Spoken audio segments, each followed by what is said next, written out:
Hi everyone welcome back to my YouTube channel. അപ്പോൾ നമ്മൾ ഈ വീഡിയോയിൽ ഉൾപ്പെടുത്താൻ പോകുന്നത് ഞാൻ ഈ വെയർ ചെയ്തിരിക്കുന്ന മീഷോന്ന് പർച്ചേസ് ചെയ്ത ഡ്രസ്സിനെ കുറിച്ചൊരു 2 വാക്ക് സംസാരിക്കാം. അതുപോലെ തന്നെ ദുരന്തർ മൂവി, ഞാനങ്ങനെ മൂവി റിവ്യൂ ഒന്നും ചെയ്യുന്നൊരു വ്യക്തിയല്ല, അതെനിക്ക് എങ്ങനെയായിരുന്നു എന്നുള്ളത് ഞാൻ നിങ്ങളോട് ഷെയർ ചെയ്യാം. അപ്പോൾ അതുപോലെ എൻ്റെ ഒരു ഫ്രണ്ടിനെ ഞാൻ ചെയ്യാൻ പോയിട്ടുണ്ടായിരുന്നു, അതും കൂടി. അപ്പോൾ ഈ ഡ്രസ്സിനെ കുറിച്ച് ഫസ്റ്റ് പറയുകയാണെങ്കിൽ, ഇത്രയും അഫോർഡബിൾ പ്രൈസിന് ഇത്രയും നല്ലൊരു അടിപൊളി ഡ്രസ്സ് ഞാൻ മീഷോന്ന് വേറെ എങ്ങൊന്നും ഞാൻ പർച്ചേസ് ചെയ്തിട്ടുണ്ടാവില്ല.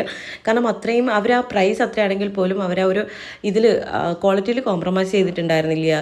അതുപോലെ തന്നെ നമുക്ക് അത്രയും നമുക്ക് ഇടാൻ ഭയങ്കര കംഫർട്ടബിൾ ആയിരുന്നു. എനിക്ക് ഭയങ്കരമായിട്ട് ഇഷ്ടപ്പെട്ടൊരു ഡ്രസ്സാട്ടോ. ഞാൻ ഇതിന് മുമ്പൊരു ഷോർട്ട് വീഡിയോ ചെയ്തിട്ടുണ്ടായിരുന്നു ഇതിനെക്കുറിച്ച്, പക്ഷേ അതിൽ മ്യൂസിക് ഇട്ടതുകൊണ്ട് അതിൻ്റെ ഡീറ്റെയിൽസ് എനിക്ക് പറയാൻ പറ്റില്ല. അതുകൊണ്ടാട്ടോ ഇതിൽ ഞാൻ ആഡ് ചെയ്യുന്നത്. അപ്പോൾ ഇനി അടുത്ത സെക്കൻഡ് നമ്മുടെ മൂവിയുടെ കാര്യം.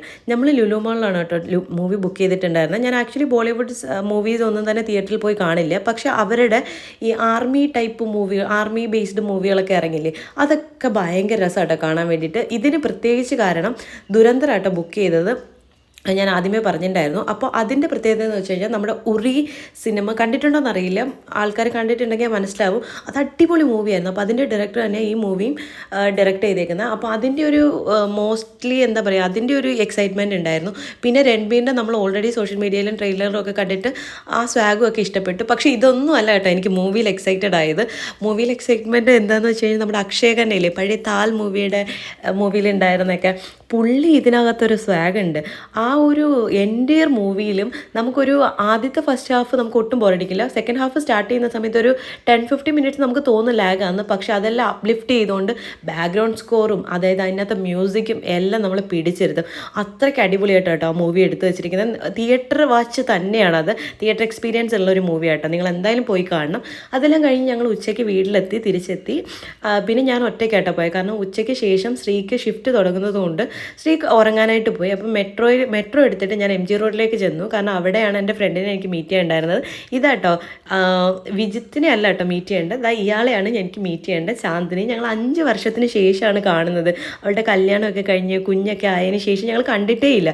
അപ്പോൾ അതിൻ്റെ ഒരു എക്സൈറ്റ്മെൻറ്റ് ഭയങ്കരമായിരുന്നു. കാരണം ഫുൾ നമുക്ക് എന്താ പറയുക, നമ്മുടെ ഏറ്റവും അടുത്തൊരു ഫ്രണ്ടിന് നമ്മൾ ഇത്രയും വർഷങ്ങൾക്ക് ശേഷം കാണുമ്പോൾ ഉണ്ടാകുന്ന, അതും അവളുടെ കുട്ടിയൊക്കെ ആയിട്ട് കാണുമ്പോൾ നമുക്കുണ്ടാകുന്ന ഒരു ഹാപ്പിനെസ് നമുക്കത് പറഞ്ഞറിയിക്കാൻ പറ്റില്ല. കാരണം അത്രയും ബോണ്ടഡാണ് ഞങ്ങൾ.